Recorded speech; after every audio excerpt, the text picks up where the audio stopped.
doses. Self-help from the hip. Small doses. We're talking that shit. Small doses. And keeping it real. Small doses. With me and them seals. It's so funky. What is Black media's responsibility? Because I know some people like to say, like, there is no difference. We're the media. Like, there's no, like, Black media. We're just media. But I have always, because people like to say that about artists, right? Like, I'm not a Black artist. I'm just an artist. Whereas I personally, I feel empowered, and I personally, like, plant my feet in, like, no, I'm not just an artist. I'm a Black artist, and that means a lot to me. Like, do you ascribe to that? And if so, like, yes. What is the difference between being a Black journalist, and what is the role of Black media versus just being a part of media? Because I'll tell you what, I've been hearing a lot of people ask me, like, Amanda, like, what can Black media do to really be a source point for what's going on right now? Like, how can we as Black media be actually valuable in the change efforts that are happening? Because it seems like there's so much disjointedness. Well, I think the first thing I would say is for people to support Black media, support ethnic media, because a lot of the conversations that are happening there were happening, again, long before this current moment of our racial reckoning, right? Like, they were telling a lot of the stories, and not just in times of crisis, but on an ongoing basis, giving a more holistic view of our Black and Brown communities, right? And so, you know, I live in Philadelphia now, again, where the Black press is very robust, right? Black newspaper, Black radio, very robust. And a lot of people listen to them and trust them for information, which I think is remarkable, because, I mean, I got my start in the Black press. I worked at a small Black paper, the Atlanta Daily World. I love that paper. And it really was foundational for me, because the stories that we put on the front page of that paper were about Black people.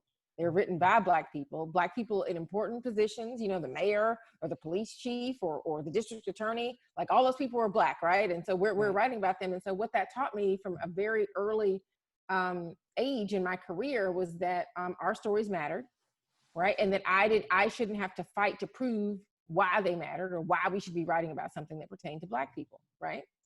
And because that is a fight, frankly, that a lot of Black journalists can find themselves having in mainstream newsrooms.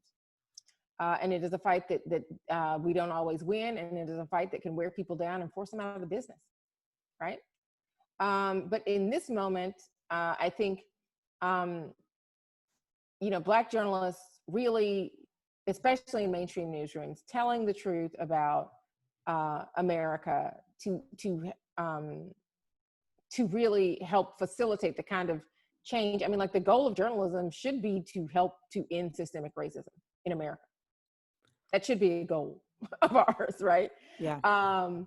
And I think, you know, but I think the Black press has long been, you know, an advocate for our community, not just in times of crisis, like I said, but on a regular and ongoing basis. And so I would encourage people, if you are not subscribed to your Black newspaper where you live, think about doing that. And support Black radio as well. Is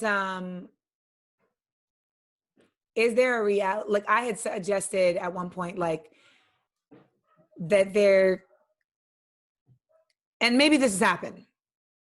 Has there been, like, a consortium? I guess the NABJ would be the space for this, but, like, a consortium where, like, Black. Hold on one second.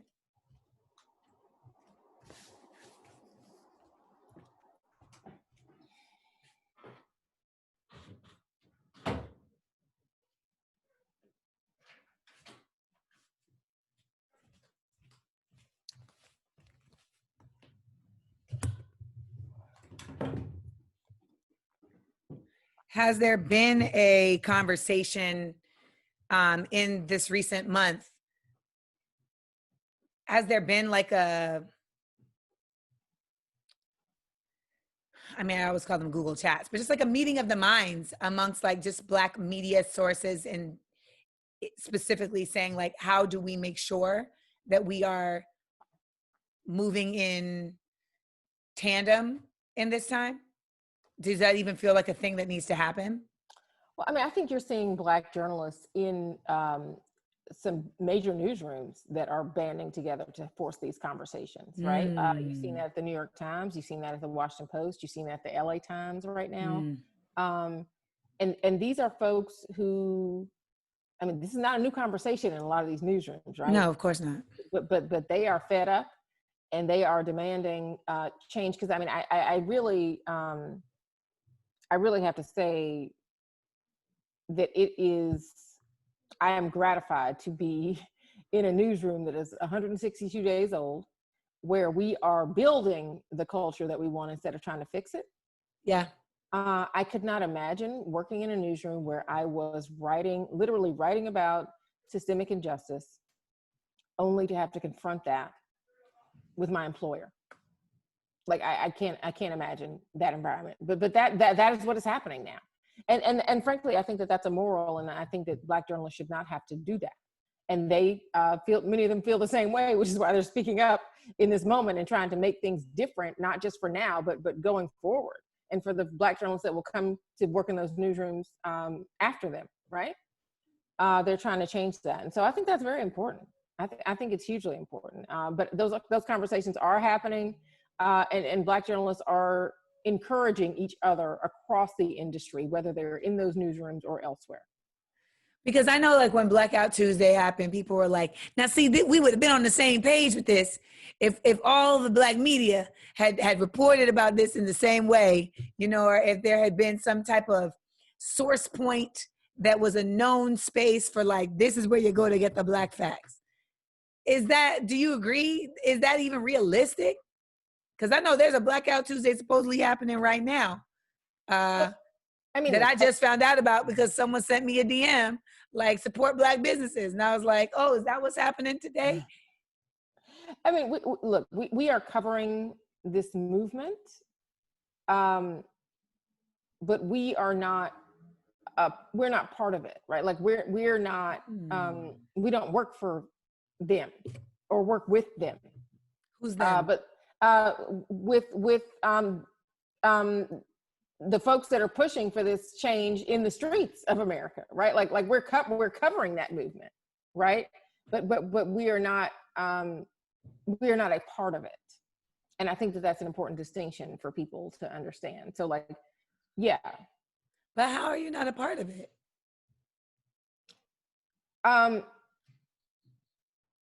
Because we're not. I mean, like this is a major, like when the CNN reporter gets arrested in the midst of Minneapolis, like, you were part of it now. But he wasn't trying to be a part of it, and he did not. He was out there trying to do his job, and in the midst of his job, they made him a part of it. But isn't that the reality, though, that regardless of whether it's your job or not, if you're a Black person in America, you're a part of it?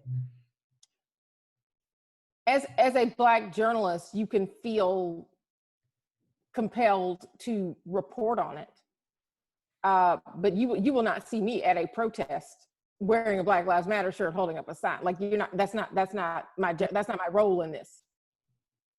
You know, that's not my role. Even as I may be absolutely opposed to systemic racism and absolutely not wanting my loved ones to be killed or hurt by law enforcement in America. And what does being at the protest in the Black Lives Matter shirt with a sign, how does that conflict with or counteract what you see as your role in this? Well, my role is to report on the people who have on those shirts and hold up those signs. My role is to tell their stories, not to be part of the story. Does that feel like a struggle sometimes? No, it doesn't. Because I got into this job because I wanted to bear witness for those people, and I wanted to be able to go. I wanted to be able to be in, not only just be in their community, but also to go to places that they can't go, to tell them what they need to know to be able to make change. You're so much of a reporter because you don't ramble. Did you notice that?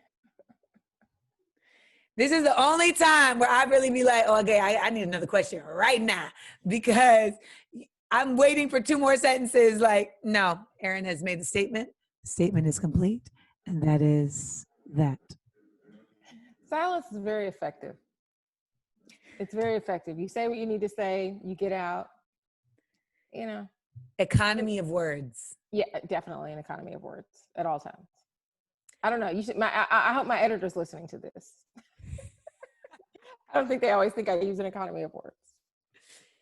So we have a segment that we air specifically for SFB Society that really just gives folks some insight into the books because people love to read in SFB Society. Shout out to our woke fam, we read.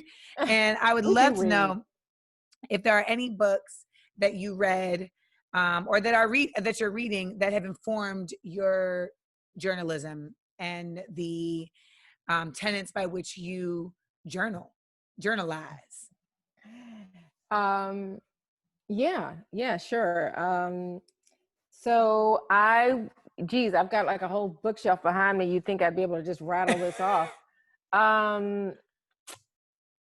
So I will say, because I am shameless and will tell anybody who does not have a copy right now that I'm definitely reading Tiffany Cross's new book, Say It Louder. Yes.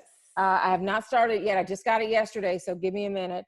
Paula Giddings is an amazing historian who wrote probably the seminal biography on Ida B. Wells.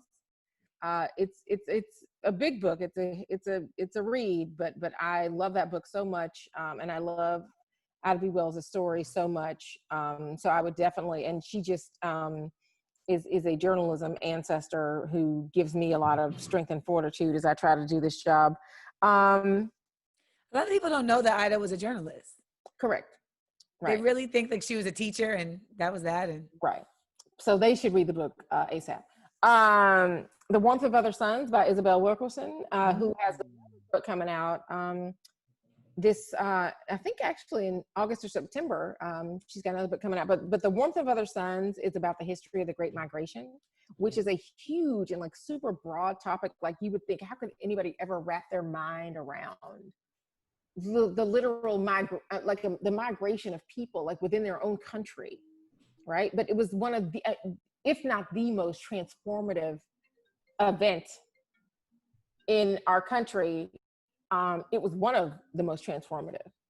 And just to clarify for folks, the Great Migration is when slavery ended and Black folks was like, I'm out.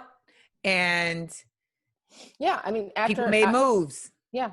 I mean, after the turn of the century, Black folks under Jim Crow were suffering and needed to, we're trying to find a better life, and so they fled north, stealing literally their own bodies off of sharecropping plantations to do that in a lot of cases, following the train routes to a better life in the north and experiencing a different kind of racism, absolutely. But that literally changed the demographics of America in certain regions of the country, and even now, like anybody that is living in a northern or western state of America who is a Black person, all you have to do is ask them, if it's not, you may have been born in LA or you may have been born in Philly, but where were your grandparents from? Like that is the impact of the Great Migration. Like all of us are Southern, somewhere, somehow, right? Yep. And so Isabel Wilkerson's book about that, like she just does such a masterful job of telling the story of the Great Migration. I have never read 800 pages so fast. Because I have the book. Yeah, but then they handed that it's a daunting task, and I've looked at it. Yeah, I've held it. I've started it, but I've never finished it. Yeah, I read painfully slow. Well, I will tell you the last one because it's a book that I'm thinking a lot about right now, and it's also a book that everybody in America of a certain age has read. And I will tell you to guess, but you're probably not going to guess, so I'm just going to tell you. The coldest winter ever.